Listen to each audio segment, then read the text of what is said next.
There's a worldwide problem called unemployment. Millions of people all over the world are facing a lack of work, and those lucky enough to have a job, it's barely enough to cover the basics. It's a reality that crosses borders, political systems, ideologies, and cultures. From Latin America to Asia, from Africa to Europe, from the north to the south of this world, unemployment punishes families in every nation and slows down progress. The question is, what or who causes unemployment? Why does the job search become a daily struggle, full of uncertainty and hopelessness? Why do families suffer the weight of economic insecurity and not know how they'll pay the bills at the end of the month?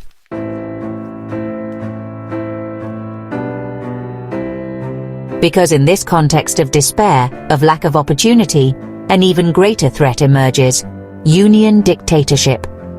Around the world, power groups appear that take advantage of the vulnerability of the unemployed and workers, promising jobs in exchange for absolute obedience.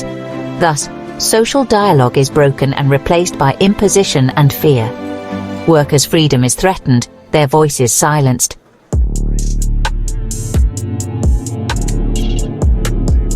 Union dictatorships operate under a strict control system, using several ways to force large groups of people to do what they want. Fear and intimidation become everyday tools. They try to silence any critical voice, any attempt at disagreement.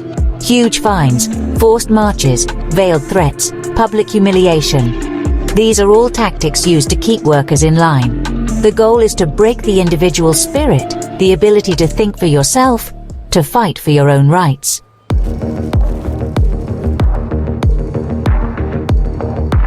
Fines become a weapon, used unfairly to punish those who dare to question the union. Huge financial penalties are imposed for tiny violations, or even for no reason at all.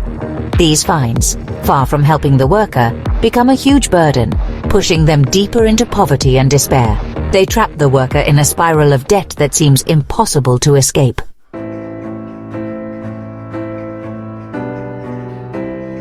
Forced marches and roadblocks are another control tool used by union dictatorships. Workers are forced to participate in mass demonstrations, often under threat of retaliation if they refuse. It's like the saying, "You have to play the game to win." These marches and blockades aren't a space for dialogue or genuine expression. It's all a facade, a show of force like swatting a fly with a sledgehammer. The goal is to instill fear, both in the workers themselves and in society in general, showing that the union has the power to mobilize the masses and silence any dissenting voice, just like a powerful local boss.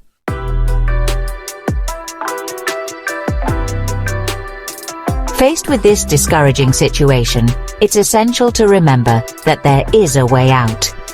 A solution capable of breaking the chains of union dictatorship and giving freedom back to the workers.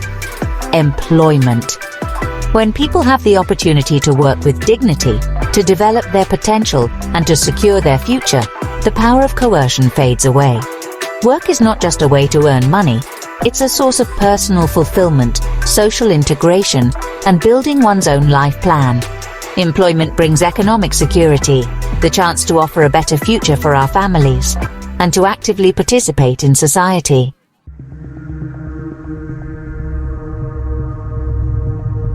But for jobs to grow, we need to find and fight what's stopping them. So, we return to our first question. What or who is to blame for unemployment? To answer this, we need to answer another question. Why do we work? Working is key to meeting our basic needs: food, clothing, and shelter. Food. Work lets us get what we need to eat well and stay healthy. Through work, we can buy food, or we can grow our own food. We can cook healthy meals, or we can pay someone to cook for us, making sure we get the nutrition we need to live a healthy, active life. Clothing. Work gives us the means to buy clothes and shoes, which are basic for our well-being and protection. But also, through work, we can be the ones who produce the cotton to make clothes, and the leather for shoes. Clothes not only protect us from the cold and other weather, but they're also a way to express who we are. Shelter. Work lets us build or buy a safe, comfortable place to rest, relax, and be with our loved ones. A home is a refuge that protects us and gives us our own space to grow. It's a place to produce, where we can have a workshop, a garden, or raise animals. A home is for producing and for making a family. In short, we work to meet our basic needs: food, clothing, shelter, and work itself. So, work is key to survival and well-being. These things are essential for a good life, and they come from the effort and dedication we put into our work. By understanding how important work is for these basic needs, we appreciate even more the role of work and land in our daily lives, in achieving a full and happy life. Now it's time to answer another question. Where do we work? All human activity and production happens on land, because we're naturally connected to our planet. Here's why. Natural resources. Earth is our main source of natural resources, like water, air, soil, minerals, energy, and all living things. Land itself is a natural resource. These resources are vital for everything we do, from growing food to making things we use every day. Living conditions. Earth gives us the physical environment we need to live and thrive. The climate, fertile land, access to water, and other environmental factors affect our quality of life and whether we can produce what we need. Global connection. Even with technology that lets us communicate and work together from far away, many human activities and production still depend on physical and geographical resources on Earth. Logistics, transportation, and delivering goods need land-based infrastructure to work effectively. Sustainable development. Sustainable development means doing things in a way that meets our needs today, without messing things up for future generations. Earth is where we try to balance economic progress, social fairness, and environmental protection to ensure a sustainable future for everyone. In short, all basic human activities and production happen on land because of the importance of natural resources, biodiversity, living conditions, global connections, and the pursuit of sustainable development. Recognizing how connected we are to our planet is key to moving towards a future where Earth and its people can thrive together. Yes, land is essential for work because it provides the natural resources and physical environment where most work happens. From farming and raising livestock to manufacturing and construction, all kinds of work depend, directly or indirectly, on the resources and conditions that Earth provides. As our home and main source of sustenance, Earth is essential for the development of society and the economy. Recognizing the importance of land in the context of work helps us value and preserve natural resources, promote sustainable work practices, and push for a future in harmony with our environment. Now, the whole planet suffers from a terrible disease, the privatization of a vital natural resource, land. This privatization of land has allowed the concentration of land in the hands of a few large landowners. They use it only for speculation and not for production. This practice has led to catastrophic consequences such as inequality and exclusion. When land is concentrated in the hands of a few, it allows large landowners to absorb the total wealth of the people in the form of the price of lots or the price of rents. They become even richer without working at all. This can perpetuate the social and economic exclusion of large segments of the population, limiting their access to the resources and opportunities that land offers. Real estate speculation. The monopoly of urban land has raised housing prices to ridiculous levels, making it impossible for many people to access decent housing, to the point that half the world is homeless. We are talking about billions of human beings. Unemployment and job insecurity. The concentration of land in the hands of a few large landowners can limit job opportunities in sectors such as agriculture and construction, generating unemployment for millions and precarious working conditions for those who depend on the land to work. Food insecurity. When land is used primarily for speculative purposes, rather than food production, the food security of the population can be affected. Lack of access to land for agriculture can worsen hunger and malnutrition in vulnerable communities. Large tracts of land are kept unproductive in the hands of speculators who wait patiently for their value to multiply. And they do so patiently because they also don't pay taxes. So, we already have the culprit: land speculation. This unfair practice distorts the entire market, makes land more expensive, and makes it harder to access housing and start businesses. All entrepreneurs and small businesses are suffocated by exorbitant rents, while families struggle to find a decent place to live. Privatizing the natural resource of land is the greatest human folly.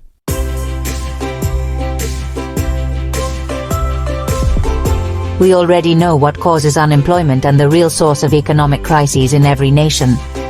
Now we need solutions. To end this vicious cycle, we propose a strong and fair measure: a single tax on vacant lots and unused land of $200 per year. Implementing a single tax on vacant lots and unused land is an effective way to discourage speculation and encourage proper land use. By taxing owners who keep land undeveloped or unproductive, we aim to promote the efficient use of natural resources and reduce land hoarding by speculators. Some of the potential benefits of a single tax on unused land include: encouraging investment and development. Taxing idle land encourages owners to use the land productively, whether for building homes, farming, or implementing economic projects that create jobs and wealth. Eliminating land speculation. By increasing the cost of holding unused land, we discourage land speculation and promote a fairer distribution of property. With a tax of $200 per year for each unproductive hectare, land prices will soon fall, even to the level of the tax itself. Similarly, in cities, by charging $200 a year for each vacant lot, the price of lots will soon drop to $200, because vacant lots are what this world has most of. Generating government revenue. New taxes on unused land can be a great source of revenue for the government, so much so that they could eliminate all other taxes that penalize entrepreneurs, and later be used for social programs, infrastructure, and other community needs. If designed and implemented effectively and fairly, a single tax on unused land can help improve the use of natural resources, abolish speculation, and promote more sustainable urban and rural development. This tax is not intended to penalize land ownership, but rather to encourage its productive use for the benefit of society. By taxing idle land, we encourage owners to develop their land, build homes, start businesses, and create jobs. As you can see, all it takes is the right approach to identify the source of unemployment and propose the most effective solution. By abolishing land speculation, millions of jobs would be created around the world, to the point that immigrants would be welcomed everywhere, instead of rejected.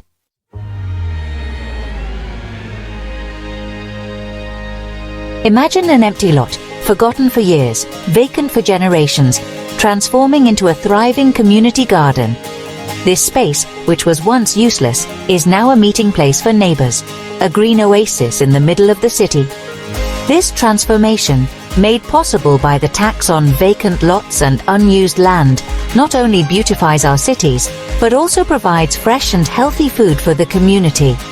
It also encourages social bonding and a sense of belonging among residents. Or think about an old abandoned factory that, thanks to the pressure of the tax, transforms into a vibrant co-working space. This type of repurposing of industrial spaces not only revitalizes rundown areas, but also boosts innovation and collaboration. The biggest beneficiaries of this change would be young entrepreneurs, who today struggle in an economically stagnant world. Now, these tireless and restless young people will find an affordable place to bring their ideas to life, creating jobs and boosting the local economy. These spaces become innovation hubs, where new businesses are born and opportunities are generated. Downtown areas, the so-called Z1 zones, would be full of young property owners, because the single tax in this zone could only be paid by the hardest workers, the most tireless, the most energetic, in short, the young. And what about those huge lots, empty for decades and generations, which thanks to the tax on idle property could now house affordable homes for working families. The construction of these homes not only provides a roof over their heads, but also creates stronger, more connected communities. The tax on unused land makes it possible for housing to cease being a luxury and become a right accessible to all. Families who previously couldn't afford a house now have a decent place to live. These are just a few examples of the transformative power of the pure land tax. Each successful project is proof of how we can reimagine and reuse our urban spaces. A mechanism that, by discouraging speculation, drives job creation in sectors as diverse as construction, technology, commerce, and many others. This comprehensive approach not only improves the quality of life, but also promotes sustainable and equitable urban development.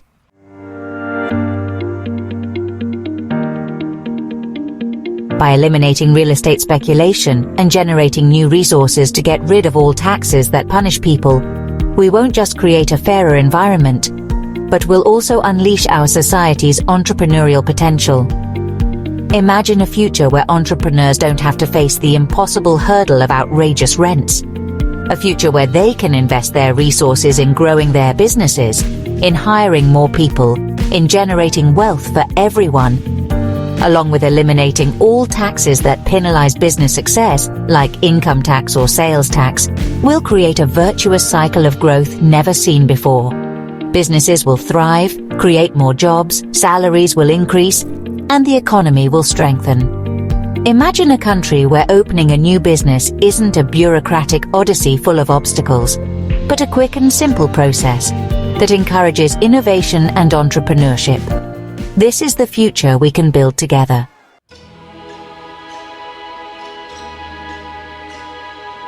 The benefits of ending real estate speculation and boosting jobs go way beyond just the economy. When people have jobs, they have dignity, they have hope, and they can give their families a better future, just like a Sunday in the park with the whole family together. Whole communities benefit from job creation, like a group of people getting together to build a new park.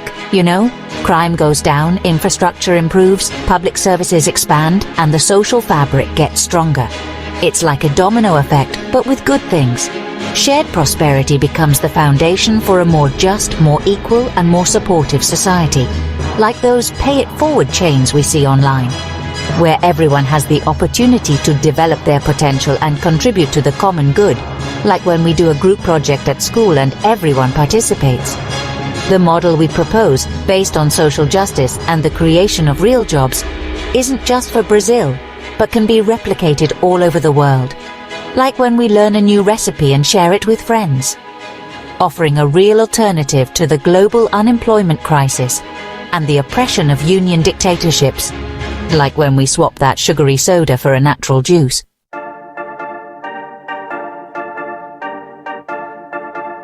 The solution to unemployment and the oppression of union dictatorships won't come from giving up, but from taking action. We can't stand idly by while injustices continue. It's our responsibility to take charge of our destiny, like roll up our sleeves and make it happen. It's time to raise our voices, to unite as a society, and demand policies that promote decent work and social justice. We have to be the voice of those who can't speak, the support of those who don't have strength, you know, like real resistance heroes. We can't let fear paralyze us. Fear is the tool of the oppressors, but our courage and determination are much stronger. It's like that saying, those who are afraid of cockroaches don't ride crowded trains.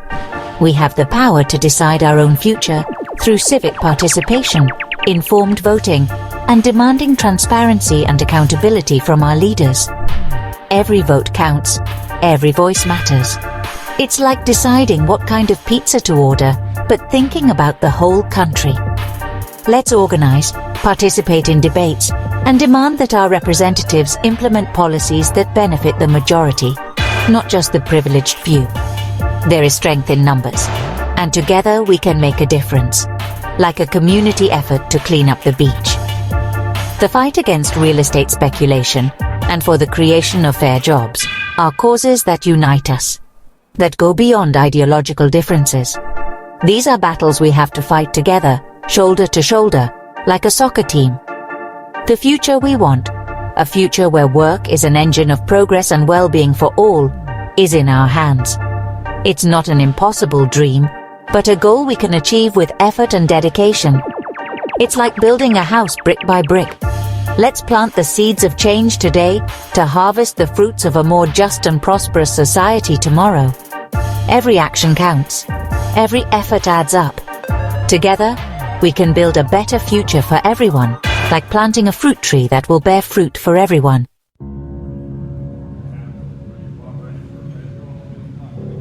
Imagine a country where everyone has the chance to develop their talents, to contribute to society through honest work, and to receive a fair wage for their efforts.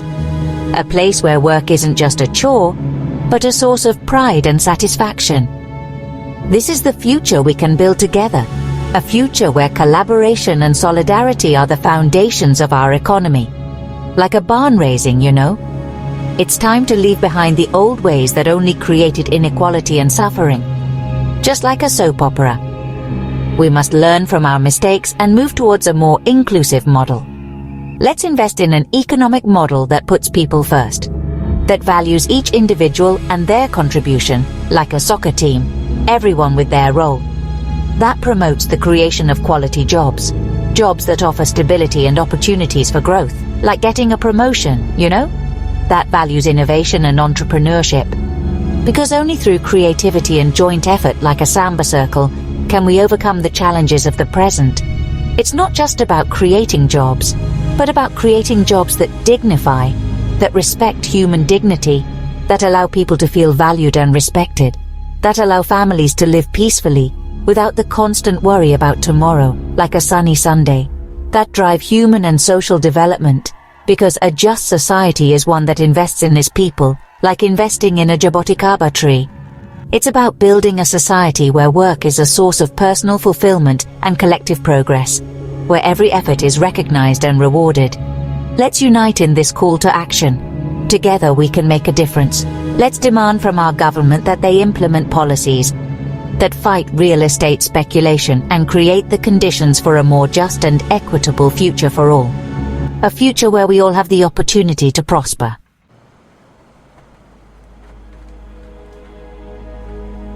Imagine a world without the shadow of crony unionism. A world where work is synonymous with freedom, progress, and well-being. A world where prosperity is shared and where each person has the opportunity to reach their full potential. This is not a utopian dream. It's an achievable goal if we work together. If we dare to challenge the status quo and build a new social model based on justice, solidarity, and human dignity. The path to a better future begins with one step, with a voice that rises up, with a community that unites to demand change. Let us be the generation that says enough to the lack of work, enough to oppression, enough to inequality. Let's build together a future where work is a song to life, to freedom, and to hope.